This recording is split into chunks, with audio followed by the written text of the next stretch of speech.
ಭಾರತ ಪಾಕಿಸ್ತಾನದ ಮೇಲೆ 4 ದಿನಗಳ ಕಾಲ ನಡೆಸಿದಂತಹ ಆಪರೇಷನ್ ಸಿಂಧೂರ ಪಾಕಿಸ್ತಾನದಲ್ಲಿ ಮತ್ತೊಂದು ದೇಶದ ಉದಯಕ್ಕೆ ಕಾರಣವಾಯಿತಾ ಅನ್ನುವಂತಹ ಪ್ರಶ್ನೆ ಬರುತ್ತೆ.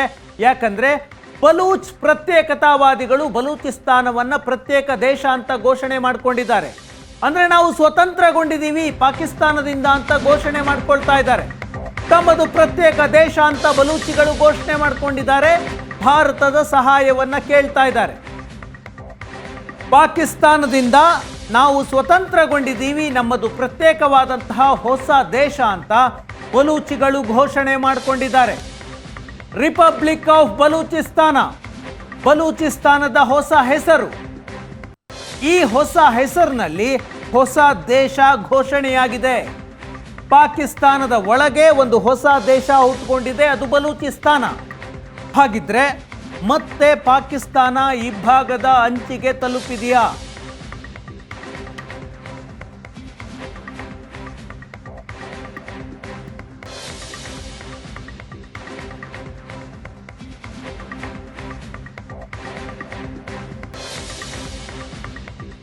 ಬಲೂಚಿಸ್ತಾನ ಲಿಬರೇಷನ್ ಆರ್ಮಿ ಬಲೂಚಿಸ್ತಾನದಲ್ಲಿ ಪ್ರತ್ಯೇಕತಾ ದೇಶ ಆಗಬೇಕು ಅನ್ನುವ ಕಾರಣಕ್ಕೆ ಹೋರಾಟವನ್ನ ಮಾಡ್ತಾ ಇದ್ದಾರೆ. ಅವರು ಭಾರತ ಮತ್ತು ಪಾಕಿಸ್ತಾನದ ಮಧ್ಯೆ ಆಪರೇಷನ್ ಸಿಂಧೂರದ ಹೆಸರಲ್ಲಿ ಸಂಘರ್ಷ ಇತ್ತು. ಭಾರತ ಮಿಲಿಟರಿ ನೆಲೆಗಳನ್ನು ಧ್ವಂಸ ಮಾಡ್ತು. ಅದಾದ ನಂತರ ವಾಯುಸೇನೆಯ ಮೇಲೆ ವಾಯು ನೆಲೆಗಳ ಮೇಲೆ ದಾಳಿ ಮಾಡ್ತು. ಈ ಸಂದರ್ಭದಲ್ಲಿ ಪಾಕಿಸ್ತಾನದ ಒಳಗೆ ಬಲೂಚಿಸ್ತಾನದ ಪ್ರಾಂತ್ಯದಲ್ಲಿದ್ದ ಬಲೂಚ್ ಪ್ರತ್ಯೇಕತಾವಾದಿಗಳು ಪಾಕಿಸ್ತಾನದ ಸೈನಿಕರನ್ನು ಗುರಿಯಾಗಿಸಿಕೊಂಡು ಸೀರೀಸ್ ಆದಂತಹ ಅಟ್ಯಾಕ್ಗಳನ್ನು ಮಾಡ್ತಾ ಇದ್ರು. ಈಗ ತಮ್ಮದು ಪ್ರತ್ಯೇಕವಾದಂತಹ ದೇಶ ಅಂತ ಘೋಷಣೆ ಮಾಡಿಕೊಂಡಿದ್ದಾರೆ. ವಿಶ್ವಸಂಸ್ಥೆ, ಭಾರತ, ಯುರೋಪ್ ಮತ್ತು ಅಮೆರಿಕನ್ ದೇಶಗಳಿಗೆ ನಮ್ಮ ದೇಶವನ್ನ ಪ್ರತ್ಯೇಕ ದೇಶ ಅಂತ ಮಾನ್ಯತೆ ಕೊಡಿ ಅಂತ ಮನವಿಯನ್ನ ಮಾಡ್ಕೊಳ್ತಾ ಇದ್ದಾರೆ. ಭಾರತಕ್ಕೂ ಒಂದಷ್ಟು ಮನವಿಯನ್ನ ಮಾಡ್ಕೊಂಡಿದ್ದಾರೆ. ಭಾರತ ನಮ್ಮನ್ನ ಪ್ರತ್ಯೇಕ ದೇಶ ಅಂತ ಮಾನ್ಯತೆ ಮಾಡಬೇಕು ಅನ್ನೋದು ಅವರ ಮನವಿ. ಒಂದು, ಭಾರತದಿಂದ ರಾಜತಾಂತ್ರಿಕ ಸಹಾಯ ಮತ್ತು ಮಿಲಿಟರಿ ಸಹಾಯವನ್ನು ಬಲೂಚಿಗಳು ಕೇಳ್ತಾ ಇದ್ದಾರೆ. ಜೊತೆಗೆ ಬಲೂಚಿ ನಾಯಕ ಮೀರ್ ಯಾರ್ ಭಾರತಕ್ಕೆ ಮನವಿ ಮಾಡ್ಕೊಳ್ತಾ ಇದ್ದಾರೆ, ನಮ್ಮ ದೇಶಕ್ಕೆ ಮಾನ್ಯತೆ ಕೊಡಿ, ಜೊತೆಗೆ ದೆಹಲಿಯಲ್ಲೊಂದು ಸಿಂಬಾಲಿಕ್ ಆಗಿ ನಮಗೆ ಒಂದು ಎಂಬೆಸಿಯನ್ನು ಕೊಡಿ. ಈ ದೆಹಲಿಯಲ್ಲಿ ಎಲ್ಲ ದೇಶಗಳ ಎಂಬೆಸಿಗಳಿದ್ದಾವೆ, ಕೆಲವು ಹೈಕಮಿಷನ್ಗಳಿದ್ದಾವೆ, ಕೆಲವು ಎಂಬೆಸಿಗಳಿದ್ದಾವೆ. ಆ ರೀತಿಯಾಗಿ ನಮಗೂ ಕೂಡ ರಾಜತಾಂತ್ರಿಕ ಮಾನ್ಯತೆಯನ್ನು ಕೊಡಿ ಅಂತ ಕೇಳ್ತಾ ಇದ್ದಾರೆ. ಬಾಂಗ್ಲಾದೇಶವನ್ನು ಹೇಗೆ ಭಾರತ 1971ರಲ್ಲಿ ಬೆಂಬಲಿಸ್ತೋ ಆ ರೀತಿಯಾಗಿ ಬಲೂಚಿಸ್ತಾನವನ್ನು ಬೆಂಬಲಿಸಿ ಅಂತ ಕೇಳ್ತಾ ಇದ್ದಾರೆ. ಬಾಂಗ್ಲಾದೇಶದ ಪ್ರತ್ಯೇಕತಾ ಹೋರಾಟ ಆದಾಗ ಅಲ್ಲಿನ ಮುಕ್ತಿವಾಹಿನಿ ಅನ್ನುವಂತಹ ಸಂಘಟನೆಗೆ ಭಾರತದ ಸೇನೆ ಬಹಿರಂಗವಾಗಿ ಬೆಂಬಲ ಕೊಟ್ಟಿತ್ತು. ಮಿಲಿಟರಿ ಕಾರ್ಯಾಚರಣೆಯಾಗಿತ್ತು. ಪಾಕಿಸ್ತಾನದ 90,000 ಸೈನಿಕರು ಶರಣಾಗತಿಯಾದರು. ಅದಾದ ಮೇಲೆ ಹುಟ್ಟಿಕೊಂಡದ್ದು ಪಾಕಿಸ್ತಾನ. ಆ ರೀತಿಯಾಗಿ ಬಲೂಚಿಸ್ತಾನಕ್ಕೂ ಬೆಂಬಲ ಕೊಡಿ ಅಂತ ಮನವಿಯನ್ನ ಮಾಡ್ಕೊಳ್ತಾ ಇದ್ದಾರೆ. ಈಗ ಬಲೂಚಿಸ್ತಾನದ ಇತಿಹಾಸ ಏನು ಹೇಳುತ್ತೆ? ಬಲೂಚಿಸ್ತಾನ ಹೇಗಿದೆ? ಪಾಕಿಸ್ತಾನದ ಒಟ್ಟಾರೆ ವಿಸ್ತೀರ್ಣದಲ್ಲಿ 40% ಇದೆ ಬಲೂಚಿಸ್ತಾನದ ಪ್ರಾಂತ್ಯ. ಪಾಕಿಸ್ತಾನದಲ್ಲಿ 4 ಪ್ರಾಂತ್ಯ ಇದೆ. ಒಂದು ಬಲೂಚಿಸ್ತಾನ, ಒಂದು ಸಿಂಧ್, ಪಂಜಾಬ್ ಮತ್ತು ಖೈಬರ್ ಪಖ್ತೂನ್ಖ್ವಾ. ಈ 4 ಪ್ರಾಂತ್ಯಗಳಲ್ಲಿ ದೊಡ್ಡ ಪ್ರಾಂತ್ಯ ಬಲೂಚಿಸ್ತಾನ. ಆ ಬಲೂಚಿಸ್ತಾನದಲ್ಲಿ ಬಲೂಚ್ ಪ್ರತ್ಯೇಕತಾವಾದದ ಹೋರಾಟ ಕಳೆದ 70 ವರ್ಷಗಳಿಂದ ನಡೀತಾ ಇದೆ. 44% ಭೂಮಿ ಬಲೂಚ್ ಪ್ರಾಂತ್ಯದಲ್ಲಿದೆ. ಪಾಕಿಸ್ತಾನದ ಒಟ್ಟಾರೆ ಜನಸಂಖ್ಯೆ 25 ಕೋಟಿ ಆದರೆ ಬಲೂಚ್ಗಳ ಜನಸಂಖ್ಯೆ ಕೇವಲ 1.5 ಕೋಟಿ ಅಷ್ಟೇ. 1.5 ಕೋಟಿ ಜನಸಂಖ್ಯೆ ಇದೆ ಬಲೂಚಿಗಳದ್ದು. ಪಾಕಿಸ್ತಾನದಲ್ಲೇ ಅತಿ ಹೆಚ್ಚು ಖನಿಜ ಸಂಪತ್ತಿರುವಂತಹ ದೇಶ, ನೈಸರ್ಗಿಕ ಸಂಪತ್ತಿರುವಂತಹ ಪ್ರಾಂತ್ಯ ಅಂದರೆ ಅದು ಬಲೂಚಿಸ್ತಾನ. ಇಂತಹ ಬಲೂಚಿಸ್ತಾನವನ್ನ ಕಳೆದ 78 ವರ್ಷಗಳಿಂದ ಪಾಕಿಸ್ತಾನ ಆಕ್ಯುಪೈ ಮಾಡಿಕೊಂಡಿದೆ, ಆಕ್ರಮಣ ಮಾಡಿಕೊಂಡಿದೆ ಅನ್ನೋದು ಬಲೂಚ್ ಲಿಬರೇಷನ್ ಆರ್ಮಿಯ ವಾದ. ಆ ಕಾರಣಕ್ಕಾಗಿ ಅವರು ಹೋರಾಟವನ್ನ ಮಾಡ್ತಾ ಇದ್ದಾರೆ. ತಮ್ಮದು ಪ್ರತ್ಯೇಕ ದೇಶ, ತಮ್ಮದು ಪ್ರತ್ಯೇಕ ಸಂಸ್ಕೃತಿ, ಪಾಕಿಸ್ತಾನಕ್ಕೂ ನಮಗೂ ಯಾವುದೇ ರೀತಿಯಿಂದಲೂ ಹೊಂದಾಣಿಕೆ ಇಲ್ಲ. ಧರ್ಮ ಒಂದೇ ಇರಬಹುದು, ಆದರೆ ಸಂಸ್ಕೃತಿ ಬೇರೆ ಅನ್ನೋದು ಬಲೂಚಿಗಳ ವಾದ. ದೊಡ್ಡ ನೈಸರ್ಗಿಕ ನಿಕ್ಷೇಪಗಳಿದ್ದಾವೆ, ನ್ಯಾಚುರಲ್ ಗ್ಯಾಸ್ ಇದೆ.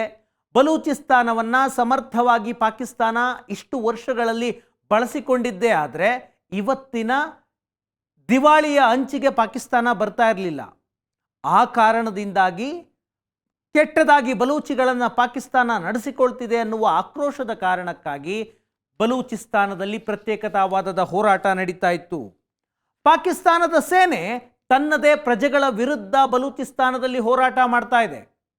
ತನ್ನ ಪ್ರಜೆಗಳ ಮೇಲೆ ಪಾಕಿಸ್ತಾನದ ಸೇನೆ ಅವರನ್ನು ಕಿಡ್ನಾಪ್ ಮಾಡೋದು, ಅವರನ್ನು ಕೊಲೆ ಮಾಡೋದು, ಬಲೂಚಿ ಮಹಿಳೆಯರ ಮೇಲೆ ಅತ್ಯಾಚಾರ ಮಾಡೋದು, ಈ ರೀತಿಯಾಗಿ ಸಿರೀಸಾದಂತಹ ಮಾನವ ಹಕ್ಕುಗಳ ಉಲ್ಲಂಘನೆ ಬಲೂಚಿಸ್ತಾನದಲ್ಲಿ ಆಗ್ತಾ ಇದೆ. ಈ ಕಳೆದ 1 ತಿಂಗಳಲ್ಲಿ ಬಲೂಚಿಸ್ತಾನದಲ್ಲಿ 78 ದಾಳಿಗಳಾಗಿದ್ದಾವೆ. 52 ಸ್ಥಳಗಳಲ್ಲಿ 78 ದಾಳಿಗಳು ಪಾಕಿಸ್ತಾನದ ಸೇನೆ ಮತ್ತು ISI ಅನ್ನು ಗುರಿಯಾಗಿಸಿಕೊಂಡು ನಡೆಸಿರುವಂತಹ ದಾಳಿಗಳು. ಕಳೆದ 1 ತಿಂಗಳಲ್ಲಿ ಈ ಹೋರಾಟ ಜಾಸ್ತಿ ಆಯಿತು. ಮಾರ್ಚ್ನಲ್ಲಿ ಪಾಕಿಸ್ತಾನದ ಒಂದು ರೈಲನ್ನೇ ಹೈಜಾಕ್ ಮಾಡಿದ್ರು. 36 ಗಂಟೆಗಳ ನಂತರ ಆ ವಿವಾದ ಬಗೆಹರಿದಿತ್ತು, ಆ ಸಂಘರ್ಷ ಬಗೆಹರಿದಿತ್ತು. ನಿರಂತರವಾದ ಹೋರಾಟ ಆಗ್ತಾ ಇದೆ. ಕಳೆದ 1 ವರ್ಷದಲ್ಲಿ 2024ನೇ ವರ್ಷದಲ್ಲಿ ಒಟ್ಟು 1,000 ಪಾಕಿಸ್ತಾನಿ ಸೈನಿಕರನ್ನ ಬಲೂಚಿಗಳು ಕೊಂದು ಹಾಕಿದ್ದಾರೆ. ಯಾಕಂದ್ರೆ ನಿಮ್ಮದು ಬೇರೆ ದೇಶ, ನಿಮ್ಮ ಸೈನ್ಯ ಬಲೂಚಿಸ್ತಾನದಲ್ಲಿ ಇರಬಾರದು ಅನ್ನೋದು ಬಲೂಚಿಗಳ ವಾದ. ಆ ಕಾರಣಕ್ಕಾಗಿ ನಿರಂತರವಾದಂತಹ ಸಂಘರ್ಷ ಪಾಕಿಸ್ತಾನ ಮತ್ತು ಬಲೂಚಿಗಳ ಮಧ್ಯೆ ಆಗ್ತಾ ಇದೆ. ಈಗ ಬಲೂಚಿ ಮತ್ತು ಪಾಕಿಸ್ತಾನದ ಮಧ್ಯದ ಸಂಘರ್ಷದಲ್ಲಿ ಯಾಕಾಗ್ತಾ ಇದೆ, ಹೇಗಿದೆ ಬಲೂಚಿಸ್ತಾನ, ಅಲ್ಲಿನ ಜನರನ್ನ, ಅಲ್ಲಿನ ಸಾಕ್ಷರತೆ, ಅಲ್ಲಿನ ಬಡತನದ ಪ್ರಮಾಣ, ಇವುಗಳ ವಿವರವನ್ನು ಕೊಡ್ತೀನಿ. ಒಂದು, ಪಾಕಿಸ್ತಾನ ಮತ್ತು ಬಲೂಚಿಗಳ ಸಂಘರ್ಷದಲ್ಲಿ ಈವರೆಗೆ 6500 ಜನ ಪಾಕಿಸ್ತಾನಿಗಳು ಸತ್ತಿದ್ದಾರೆ. ಇಲ್ಲಿಯವರೆಗೆ ಒಂದೇ ದೇಶದಲ್ಲಿ 2 ಪ್ರಾಂತ್ಯಗಳ ಮಧ್ಯದ ಸಂಘರ್ಷದಲ್ಲಿ ಬಲೂಚಿಗಳು 7800 ಜನ ಬಲಿಯಾಗಿದ್ದಾರೆ. 6500 ಪಾಕಿಸ್ತಾನಿ ಪ್ರಜೆಗಳು, 7800 ಜನ ಬಲೂಚಿಗಳು. ಬಲೂಚಿಸ್ತಾನ ಮತ್ತು ಪಾಕಿಸ್ತಾನದ ಮಧ್ಯದ ಸಂಘರ್ಷದಲ್ಲಿ ಬಲಿಯಾಗಿರುವವರ ಸಂಖ್ಯೆ. ಬಲೂಚಿಸ್ತಾನವನ್ನು ಪಾಕಿಸ್ತಾನ ಹೇಗೆ ನಿರ್ಲಕ್ಷ್ಯ ಮಾಡಿದೆ ಅನ್ನುವುದಕ್ಕೆ ಒಂದು ಉದಾಹರಣೆಯನ್ನು ಕೊಡ್ತೀನಿ. ಬಡತನದ ಪ್ರಮಾಣ ಪಾಕಿಸ್ತಾನದಲ್ಲಿ ಎಷ್ಟಿದೆ? ಹೆಚ್ಚಿದೆ. ಪಾಕಿಸ್ತಾನ ಮತ್ತು ಬಲೂಚಿಸ್ತಾನವನ್ನು ಕಂಪೇರ್ ಮಾಡಿದ್ರೆ ಪಾಕಿಸ್ತಾನದಲ್ಲಿ ಬಡತನದ ಪ್ರಮಾಣ 40% ಇದ್ರೆ ಬಲೂಚಿಸ್ತಾನದಲ್ಲಿ 70% ಇದೆ. ಅಂದರೆ ಯಾವ ಮಟ್ಟಿಗೆ ಬಲೂಚಿಸ್ತಾನವನ್ನು ಪಾಕಿಸ್ತಾನದ ಆಡಳಿತ ನಿರ್ಲಕ್ಷ್ಯ ಮಾಡಿದೆ ಅನ್ನೋದು ಇದರಿಂದ ಸ್ಪಷ್ಟ ಆಗುತ್ತೆ. ಇನ್ನು ಪಾಕಿಸ್ತಾನದ ಸಾಕ್ಷರತೆಯ ವಿಷಯಕ್ಕೆ ಬಂದರೆ ಪಾಕಿಸ್ತಾನದಲ್ಲಿ 60% ಜನ ಓದೋದಕ್ಕೆ ಬರೆಯೋದಕ್ಕೆ ಬರುತ್ತೆ, ಸಾಕ್ಷರತೆ ಇದೆ. ಅದೇ ಬಲೂಚಿಸ್ತಾನದ ವಿಷಯಕ್ಕೆ ಹೋದರೆ ಕೇವಲ 40% ಇದೆ ಸಾಕ್ಷರತೆ. ಸಾಕ್ಷರತೆಯ ವಿಷಯದಲ್ಲೂ ಕೂಡ ಬಲೂಚಿಸ್ತಾನ ಹಿಂದೆ ಇದೆ. ಆರ್ಥಿಕ ಬೆಳವಣಿಗೆಯ ವಿಷಯಕ್ಕೆ ಹೋದರೆ ಬಲೂಚಿಸ್ತಾನವನ್ನು ಹೊರತುಪಡಿಸಿದ ಪಾಕಿಸ್ತಾನ 4.2ರಷ್ಟು ವೇಗದಲ್ಲಿ ಅಭಿವೃದ್ಧಿ ಆಗ್ತಾ ಇದೆ. ಅದೇ ಬಲೂಚಿಸ್ತಾನ ಕೇವಲ 2.1ರಷ್ಟು ಬೆಳವಣಿಗೆ ಆಗ್ತಾ ಇದೆ. ಅಂದರೆ ಪಾಕಿಸ್ತಾನ ನಿರಂತರವಾಗಿ ಬಲೂಚಿಸ್ತಾನವನ್ನು ನಿರ್ಲಕ್ಷ್ಯ ಮಾಡಿಕೊಂಡೇ ಬರ್ತಾ ಇದೆ. ಬಲೂಚಿ ಪ್ರಜೆಗಳ ಮೇಲೆ ನಿರಂತರವಾಗಿ ದಾಳಿ ಮಾಡೋದು, ಅವರನ್ನು ಅರೆಸ್ಟ್ ಮಾಡೋದು, ಮಹಿಳೆಯರ ಮೇಲೆ ಅತ್ಯಾಚಾರ ಮಾಡೋದು, ಪ್ರತ್ಯೇಕತಾವಾದಿ ಹೋರಾಟ ಮಾಡ್ತಿದ್ದಾರೆ ಅಂತ ಅವರನ್ನು ಕಿಡ್ನಾಪ್ ಮಾಡ್ಕೊಂಡು ಬಂದು ತಿಂಗಳುಗಟ್ಟಲೆ ಅವರನ್ನು ಇಂಟ್ರಾಗೇಷನ್ ನೆಪದಲ್ಲಿ ಕಿರುಕುಳವನ್ನು ಕೊಡೋದು, ಈ ರೀತಿಯಾದಂತಹ ಕೃತ್ಯವನ್ನು ಪಾಕಿಸ್ತಾನದ ಸೇನೆ ನಿರಂತರವಾಗಿ ಬಲೂಚ್ ಪ್ರಾಂತ್ಯದಲ್ಲಿ ಮಾಡ್ತಾ ಇದೆ. ಆ ಕಾರಣಕ್ಕಾಗಿ ಈ ಹೋರಾಟ, ಈ ಸಂಘರ್ಷ ತೀವ್ರ ಮಟ್ಟಕ್ಕೆ ಹೋಗಿ ಈಗ ಬಲೂಚಿಗಳು ತಮ್ಮದು ಪ್ರತ್ಯೇಕವಾದಂತಹ ದೇಶ ಅಂತ ಘೋಷಿಸಿಕೊಂಡಿದ್ದಾರೆ. ಆದರೆ ಅದು ಎಷ್ಟರ ಮಟ್ಟಿಗೆ ಕಾರ್ಯರೂಪಕ್ಕೆ ಬರುತ್ತೆ ಅನ್ನೋದು ಅನುಮಾನ ಇದೆ. ಯಾಕೆಂದರೆ ಪಾಕಿಸ್ತಾನದ ಸೇನೆ ನಿರಂತರವಾಗಿ 77-78 ವರ್ಷಗಳಿಂದ ಬಲೂಚಿಗಳ ಮೇಲೆ ದೌರ್ಜನ್ಯವನ್ನು ಮಾಡ್ತಾ ಇದೆ. ಈಗ ಬಲೂಚಿ ಪ್ರತ್ಯೇಕತಾವಾದಿಗಳು 1-2 ನಗರಗಳನ್ನು ವಶಪಡಿಸಿಕೊಂಡು ನಮ್ಮದು ಪ್ರತ್ಯೇಕ ದೇಶ ಅಂತ ವಾದವನ್ನು ಮಾಡ್ತಾ ಇದ್ದಾರೆ. ಅದು ಎಷ್ಟರ ಮಟ್ಟಿಗೆ ಕಾರ್ಯರೂಪಕ್ಕೆ ಬರುತ್ತೆ ಅಂತ ಈಗಾಗಲೇ ಭಾರತಕ್ಕೆ ಮನವಿ ಮಾಡಿಕೊಂಡಿದ್ದಾರೆ, ಯುರೋಪಿಯನ್ ದೇಶಗಳಿಗೆ ಮನವಿ ಮಾಡಿಕೊಂಡಿದ್ದಾರೆ, ಜೊತೆಗೆ ಅಮೆರಿಕಕ್ಕೆ ಮನವಿ ಮಾಡಿಕೊಂಡಿದ್ದಾರೆ, ವಿಶ್ವಸಂಸ್ಥೆಗೆ ಮನವಿ ಮಾಡಿದ್ದಾರೆ. ಬಲೂಚಿಸ್ತಾನದಲ್ಲಿ ಶಾಂತಿ ಸ್ಥಾಪನಾ ಪಡೆಯನ್ನು ನಿಯೋಜನೆ ಮಾಡಿ ಪಾಕಿಸ್ತಾನದ ಸೈನ್ಯ ಈಗಿನಿಂದೀಗಲೇ ಬಲೂಚಿಸ್ತಾನವನ್ನು ತೊರೆದು ಹೋಗಬೇಕು ಅನ್ನುವಂತಹ ಮನವಿಯನ್ನು ಮಾಡಿಕೊಳ್ತಾ ಇದ್ದಾರೆ. ಇಂತಹ ಬಲೂಚಿಸ್ತಾನ, ಇದರ ಇತಿಹಾಸ ಏನು? ಬಲೂಚಿಸ್ತಾನದ ಇತಿಹಾಸ ಏನು? ತುಂಬ ವಿವರವಾದಂತಹ ಮಾಹಿತಿ ಇದೆ. ಒಂದು, ಬಲೂಚಿಸ್ತಾನ ಬ್ರಿಟಿಷ್ ಆಳ್ವಿಕೆಯ ಸಂದರ್ಭದಲ್ಲಿ ಅವಿಭಜಿತ ಭಾರತ ಆಗಿತ್ತು. ಆಗ ಭಾರತವನ್ನು ಬ್ರಿಟಿಷರು ಆಳ್ತಾ ಇದ್ರು. ಬಲೂಚಿಸ್ತಾನ ಪ್ರಾಂತ್ಯ, ಪಾಕಿಸ್ತಾನದ ಎಲ್ಲ ಭಾಗಗಳು ಕೂಡ ಬ್ರಿಟಿಷರ ಆಡಳಿತದ ಅವಧಿಯಲ್ಲಿದ್ದವು, ಆಳ್ವಿಕೆಯಲ್ಲಿದ್ದವು. ಆಗ ಕಲಾತ್ ರಾಜಮನೆತನ ಆಳ್ವಿಕೆಯನ್ನು ಮಾಡ್ತಾ ಇತ್ತು. ಕಲಾತ್ ರಾಜಮನೆತನ ಬಲೂಚಿಸ್ತಾನವನ್ನು ಆಳ್ತಾ ಇತ್ತು. ಬ್ರಿಟಿಷರ ಜೊತೆಗೆ ಹೋರಾಡಿ ಬಲೂಚಿಗಳು ಭಾರತ ಮತ್ತು ಪಾಕಿಸ್ತಾನಕ್ಕೆ ಮೊದಲೇ ಸ್ವತಂತ್ರವನ್ನು ಪಡೆದಿತ್ತು. ಭಾರತ ಮತ್ತು ಪಾಕಿಸ್ತಾನ ಸ್ವತಂತ್ರ ಪಡೆದಿದ್ಯಾವಾಗ? Bharat August 15, 1947, Pakistan August 14, 1947.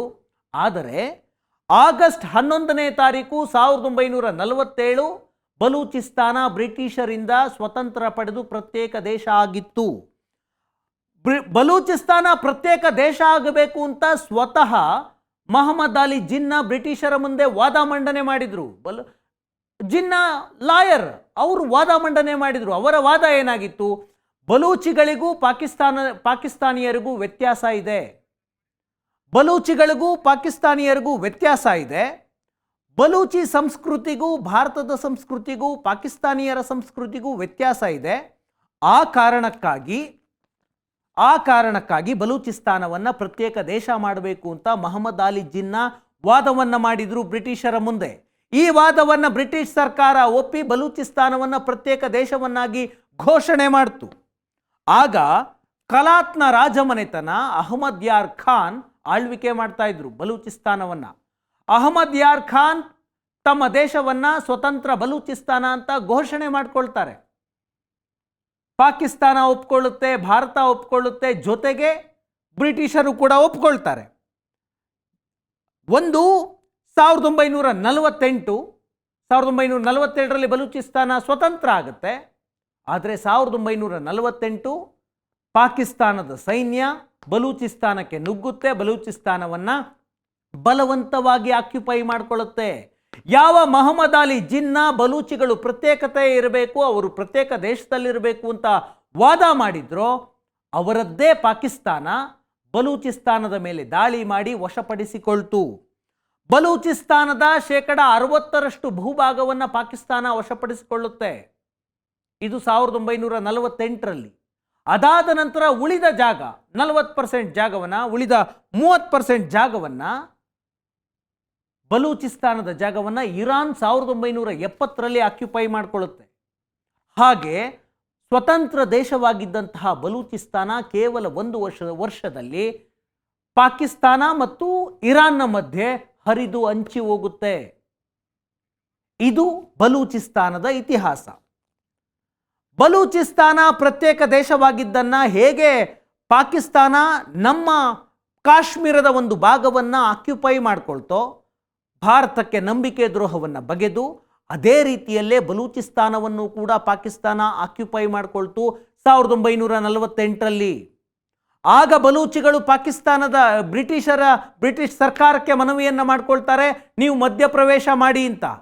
ಆದರೆ ಬ್ರಿಟಿಷರು ಇಲ್ಲೊಂದು ಮೆಸ್ ಕ್ರಿಯೇಟ್ ಮಾಡೋಗಿದ್ರಲ್ಲ, ಭಾರತ ಮತ್ತು ಪಾಕಿಸ್ತಾನದ ವಿಭಜನೆ, ಪಾಕಿಸ್ತಾನ ಮತ್ತು ಬಲೂಚಿಸ್ತಾನದ ವಿಭಜನೆ, ಈ ರೀತಿಯಾಗಿ ಒಂದು ಬಿಕ್ಕಟ್ಟನ್ನು ಅವರೇ ಸೃಷ್ಟಿ ಮಾಡಿದ್ರಲ್ಲ. ಈ ತಲೆನೋವೇ ನಮಗೆ ಬೇಡ, ನಿಮ್ಮಿಷ್ಟ ನಿಮಗೆ ಬಿಟ್ಟಿದ್ದು ಅಂತ ಹೇಳಿಬಿಟ್ರು. ಬಲೂಚಿಗಳ ಸಹಾಯಕ್ಕೆ ಬರಲಿಲ್ಲ. ಆ ಕಾರಣದಿಂದಾಗಿ ಇವತ್ತಿಗೂ ಬಲೂಚಿಸ್ತಾನ ಕಳೆದ 78 ವರ್ಷಗಳಿಂದ ಪಾಕಿಸ್ತಾನಿ ಸೇನೆಯ ದೌರ್ಜನ್ಯವನ್ನು ಅನುಭವಿಸ್ತಾ ಇದೆ. ಬಲೂಚಿಗಳು ಪದೇ ಪದೇ ಹೇಳ್ಕೊಡ್ತಾರೆ, ಬಲೂಚಿಸ್ತಾನ್ ಇಸ್ ನಾಟ್ ಪಾಕಿಸ್ತಾನ್ ಅಂತ. ಬಲೂಚಿಸ್ತಾನ ಪಾಕಿಸ್ತಾನದ ಭಾಗ ಅಲ್ಲ ಅಂತ. ಪಾಕಿಸ್ತಾನದ ಆರೋಪ ಏನು?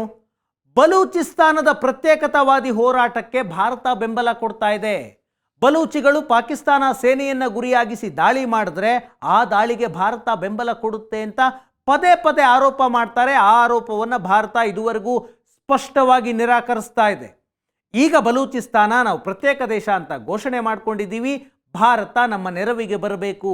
ಬಾಂಗ್ಲಾದೇಶದ ನೆರವಿಗೆ ಹೋಗಿ ಪಾಕಿಸ್ತಾನವನ್ನು ಹೇಗೆ ಭಾರತ 2 ತುಂಡು ಮಾಡ್ತೋ ಅದೇ ರೀತಿಯಲ್ಲಿ ಈಗ ಬಲೂಚಿಸ್ತಾನವನ್ನು ನಮಗೆ ಸಹಾಯ ಮಾಡಬೇಕು ಅಂತ ಕೇಳ್ಕೊಳ್ತಾ ಇದ್ದಾರೆ.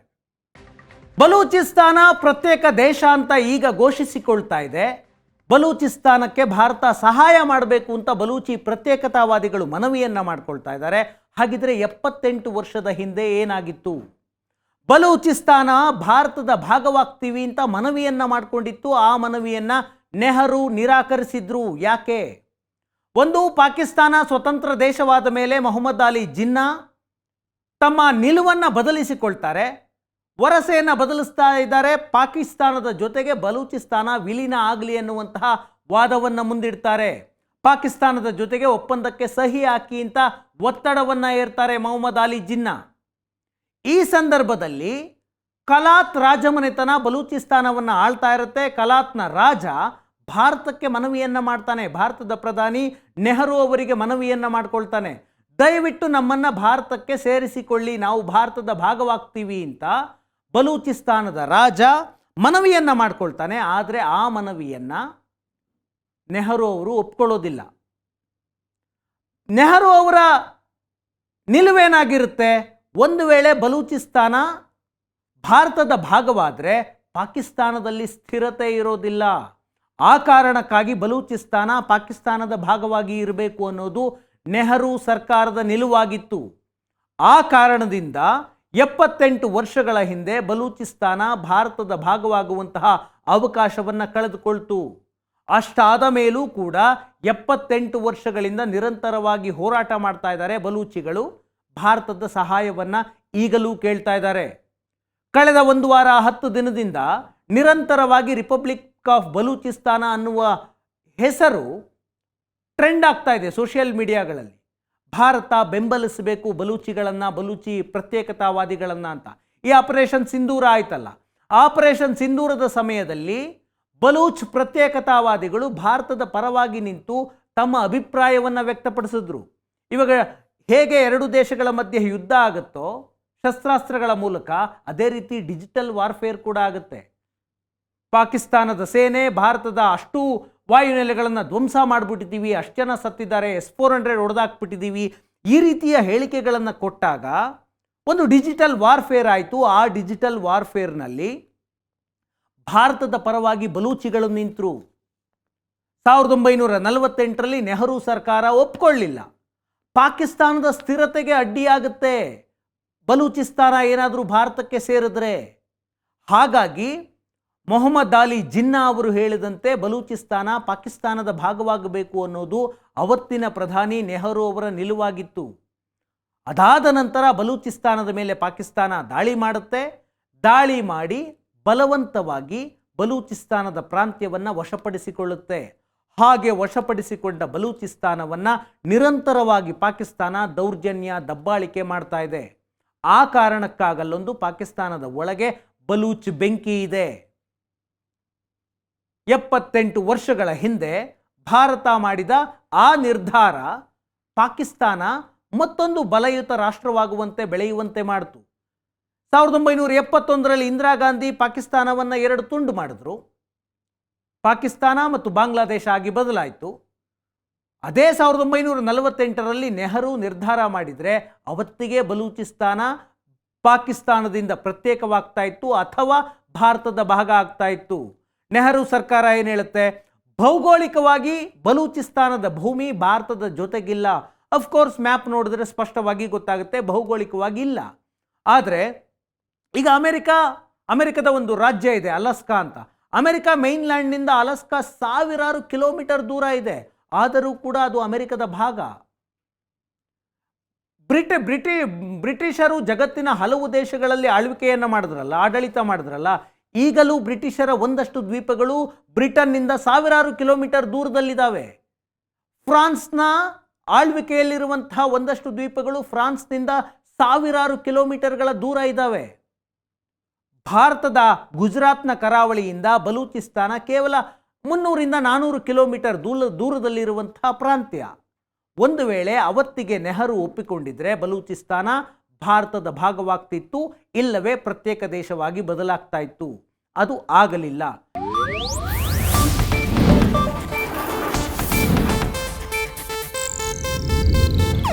ಇದು ಏಷ್ಯಾನೆಟ್ ನ್ಯೂಸ್ ನೆಟ್ವರ್ಕ್ ಪ್ರಸ್ತುತಿ.